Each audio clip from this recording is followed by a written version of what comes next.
Surviving infidelity. Just discovered a 3-year affair of my husband. Cannot handle the pain and having self-ending thoughts. Need advice. I, 40 female, have been with my husband, 38 male, for 20 years, married for 18. We have 2 kids together, 19 female, 17 male. I have gone through my worst phases of life with my husband, and he has always been a rock support for me. Our marriage had rough patches as well. I got pregnant at young age, so I had never experienced teenage life. Early in our marriage, I cheated twice on my husband. One of the affair was with my ex for about a year and a half, physical and emotional, and another was an emotional affair with a random guy online, also for about a year. We married at young age, so I made some really terrible choice which I regret to this day. He forgave me for the affair, but made me sign agreement for distribution of assets in case of divorce in the future. I agreed, and understood why he had to do that. We started fresh and had awesome marriage. He encouraged me to become sober and clean from substance abuse. At the time I cheated, I used to take substances. He got promotion and we bought our house. He planned vacations and encouraged me to pursue my hobbies. He helped with chores, and was a great dad to our children. About 7 years ago, I was diagnosed with uterine cancer. When doctor informed us about the cancer, he literally broke down and started crying. At that moment, I realized how much he loves me. I had to undergo surgery for the removal of my uterus. After a successful surgery, he took care of me like I was a child. He made me breakfasts, ordered lunch and cooked dinner. For 6 months, he did not let me do any household work or any other work. He even made food for children on his own. These are the moments that I look back, and imagine that I could not have survived without him. He is my soulmate and I cannot imagine my life without him. Last night, while he was sleeping, I unlocked his phone and opened his Facebook for some of his photos, as I was planning to surprise him with a big collage of his life journey on his birthday. I saw 2 Facebook accounts on it. One was his regular one, but the other was with a different name. I opened the other account and found that messages that were sent to his former co-worker. They were texting. I didn't read them, but screenshotted the entire thing and sent it to my phone, deleted screenshots from his phone and left his phone on his side. I was not able to sleep and was crying all night. In morning, my eyes were noticeably swollen. He asked me about my health, to which I replied I was fine. He gave me a kiss on the forehead and left for work. As soon as our younger son left for school, I opened the screenshots and read their entire conversation. Messages were dated back 6 months ago. As I scrolled up, they discussed about their bedroom fantasies, things they'll do to each other, and nudes. It made me sick to my stomach. As I scrolled more, I saw the message, "Happy 3-year anniversary." I don't know why, but after reading that I literally had a panic attack. I was just lying on the floor, crying. He told her about my past infidelity, and how he still has nightmares and flashbacks in mind, but with her, he feels free from those thoughts and enjoys every second of it. He even said that how he is tolerating every moment he has with me for past 18 years. Being intimate with me is just physical satisfaction he has to do for me, but with her, it is deep emotional chemistry. How he stayed in the marriage because of the children, and will leave me as soon as both our kids start going to college. They even had planned their wedding. It feels like in one day, my life is destroyed. I thought we were a happy family. I had everything in life, but in one day, my world is shattered. I wanted to grow old with him, but now it feels lonely. It seems like my life was a delusion. I can feel my body become lifeless, like my soul is being murdered. I thought that he would have forgotten the past mistake I made 14 years ago, but he was just bearing my mistake for so many years. I know that he is my soulmate, and I cannot live without him. I don't know what to do. I have self-ending thoughts by the idea of him leaving me. It's been 5 hours since I read the messages. I just want to die, so that I have the privilege of dying with him as my husband, rather than alone. Should I tell him how I feel and what my thoughts are? These past years, I have no idea of how much he suffered from the trauma of my betrayal. I know it would be selfish of me to guilt-trip him, but my soul is tied to him. If he leaves me, I would rather die than live alone or with someone else. I am confused and don't know what to do next. Any advice to save our relationship? Now for the top advice. Well, based on what you wrote, he told her he was just bearing living with you to raise your children, and was planning to leave once they head off to college. He also says he hasn't forgotten your infidelity and still regards it as a traumatic experience, even experiencing flashbacks to this day. If all of this is true, I'm not sure exactly if he felt what you thought he did, during those days you were diagnosed, or any other instances like this.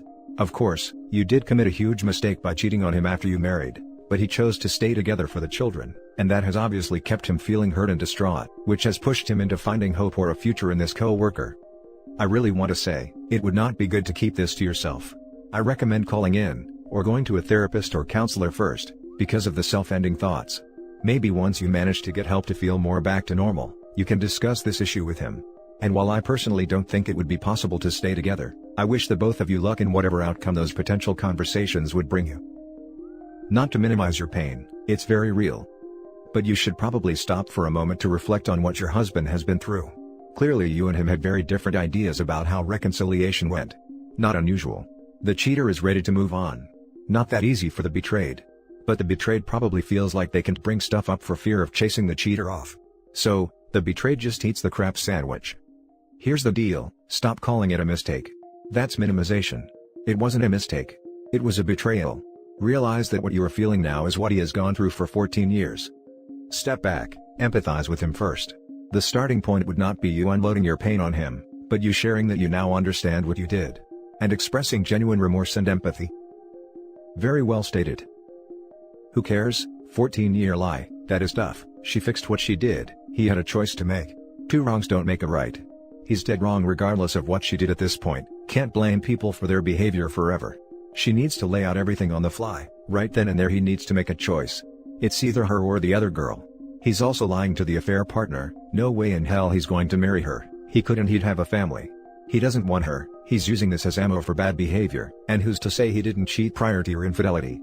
How does one even go about doing this BS? First, whatever happens, you have one priority, your kids. This is the main thing to consider. I suggest you take a lawyer, fast, and also seek an appointment with a therapist. Don't take this alone. Step by step, your life is far from finished. I suggest you go to some friend, find an excuse to support, in order to keep cool. Then proceed from there to think about future moves.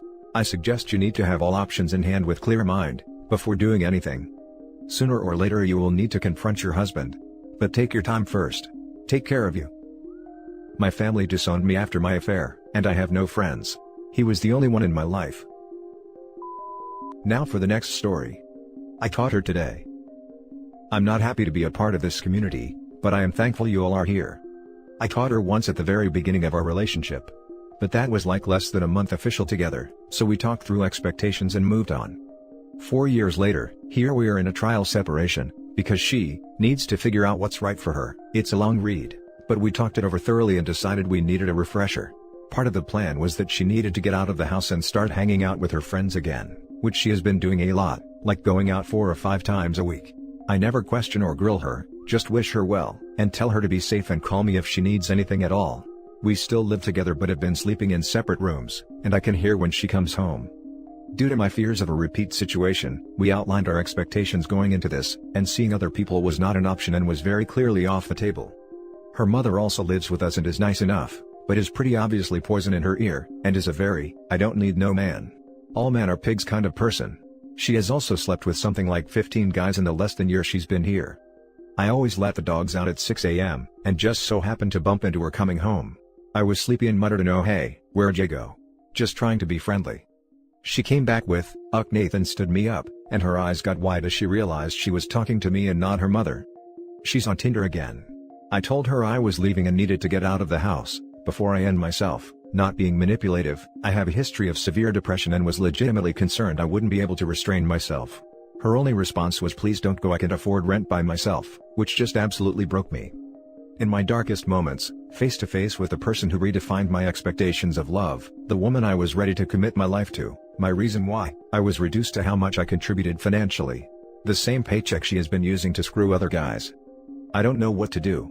I'm sobbing and shaking, I haven't slept in days. I'm messing up at work. I've developed a drinking problem again. I was 2 years sober, and I'm ready to let go and end it all with a magnificent downward spiral. What the hell am I supposed to do? There is no reason anymore. Why should I wake up?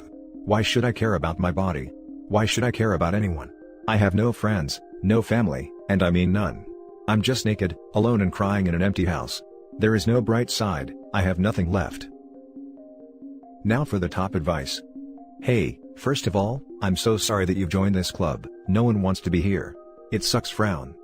I also have mental health struggles, and when I found out I was being cheated on a month ago, I went into a pretty magnificent downward spiral as well. I was also several years sober and threw it away. I want you to know you're not alone in your struggles. It is really important that you take care of your mental health, and the first step is putting the bottle down. You did it before, you can do it again. It is never too late. Next step is to get in with your doctor and talk about adjusting, or starting medication if you're not on any. You can request a mental health assessment where they will go over all possible conditions and work out a treatment plan for you using therapy and/or medication. Also, leave. Screw her. She can get evicted and use one of her Tinder dates to pay her way. Take your life back. Sorry once again, and I know how hard it is. Especially when you have the issues we do, it seems impossible to go on sometimes. But there is light in the end of the tunnel, you've just got to take the first step towards it. Good luck. I am so sorry this happened to you. I know how hard and how terrible this feels, and for someone to treat you so horribly. I am here to remind you that she is the one who is a very crap person. She is the one who actually has nothing, it's not you. You have a heart. You gave her and her mother, which was way too kind, a place to stay. You have so much to live for, and so many women would match the qualities that you provide. This isn't the end of your life, it's now a beginning for you to get someone you deserve. This is a fresh start. Her actions have nothing to do with your worth. She is the liar, the unstable one. You have no issues whatsoever. Please remember who you are. Life is always worth living. Even if it's on your own. The world is a wonderful place to be. Please stop drinking. Take that energy and channel it into something more important, working out, meeting new friends, developing new hobbies. You deserve happiness. And the only way to be happy is to get away from her. Don't you realize she is the one pulling down your mental health? Making you feel like not the best version of yourself? Please learn to love yourself again. You are worth it. Please get out as quickly as possible. It's clear this woman has no interest in the psychological damage she is doing. Textbook narcissist. You owe her nothing. You know who she is now. Edit. You guys, I'm overwhelmed right now.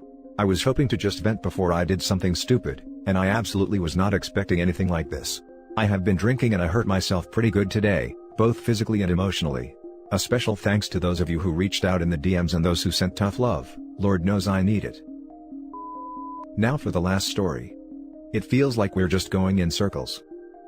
On February 27, 2020 I was cheated on by my ex-girlfriend.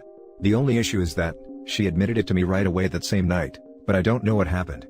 One of my classmates sent me a pic while I was on the way back from work, of her sitting on another man's lap, and he told me she was really drunk and dancing on him.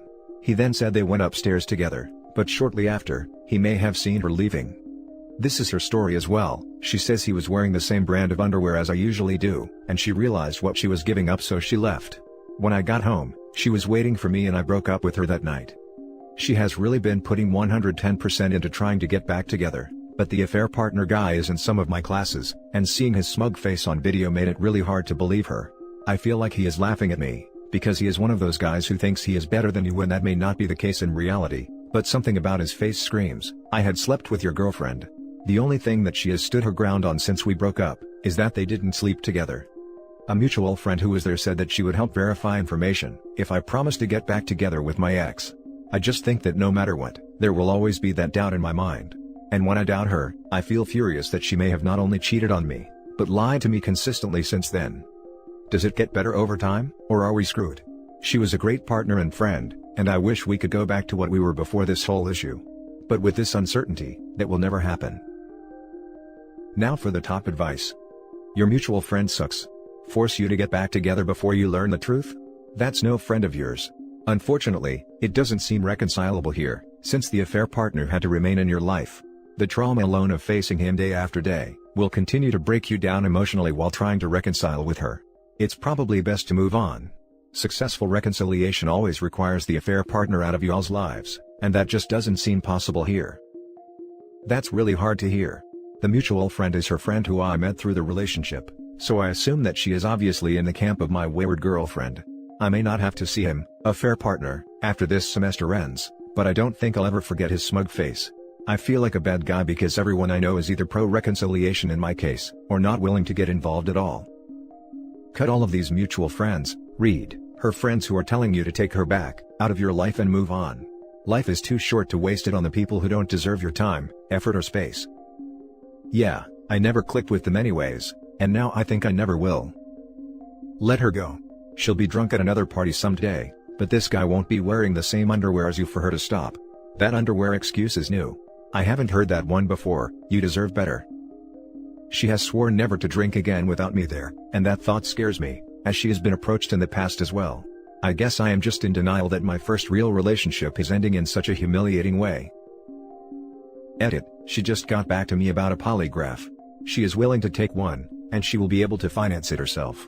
I think I will go through with this foreclosure and because I don't have anything to lose. I don't know how these things work, especially with COVID, but we shall see, I guess. And that's it for this video, guys. If you have thoughts to share, leave a comment below. Don't forget to hit like and subscribe if you like this content. I'll catch you in the next one. Good day, everyone.